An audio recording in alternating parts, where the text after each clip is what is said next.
Divert చేయడానికేనా 2047 vision అని తీసుకురా 100% divert చేయడానికి. దీంట్లో వేరే బ్రహ్మ పదార్థం లేదు, ఇంకా వేరే భవిష్యవాణి కూడా ఏం లేదు. ఇది కేవలం డైవర్ట్ చేయడానికి. ఇవాళ ఇప్పటికీ 5-6 జిల్లాలు తిరిగిండు ముఖ్యమంత్రి. ఒక్క జిల్లాలనైనా నేను మీకు ఇచ్చిన హామీ అమలైందని చెప్పిండా?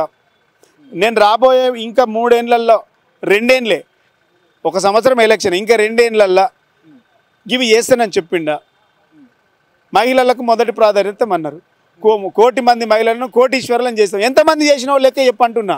2 లక్షల ఉద్యోగాలు ఇస్తామని చెప్పింది. ఎంతమందికి ఇచ్చినావో చెప్పు 2 ఏళ్ళల్లో అంటున్నా. కూడా చంద్రబాబు నాయుడు రైజింగ్ 2020 అంటే ఒక విజన్ తీసుకొచ్చి మాట్లాడి, అంటే అప్పటి విధంగానే ఇప్పుడు రేవంత్ రెడ్డి ఏమైనా ఫాలో అవుతుంది? నేను ముందుగా అదే అన్నా. ఆయన విజన్ 2020, ఈయన రైజింగ్ 47. ఈ ఇద్దరి నినాదం ఒకటే. ఇలా ఈ తెలంగాణను పరిపాలిస్తుంది తెలంగాణ వాళ్ళు కాదు, ఈ తెలంగాణను నడుపుతుంది. తెలంగాణకు వెనుక నుంచి రహస్యంగా ఉండేటువంటి సలహాదారులు వేరు, ప్రభుత్వ సలహాదారులు డమ్మీలు. ఈ రాష్ట్రానికి, ఈ రాష్ట్ర ముఖ్యమంత్రికి రహస్య సలహాదారులు వేరే ఉన్నారు. వాళ్ళే తెలంగాణ నడిపిస్తున్నారు. ఇది ప్రజలు గమనించాలి.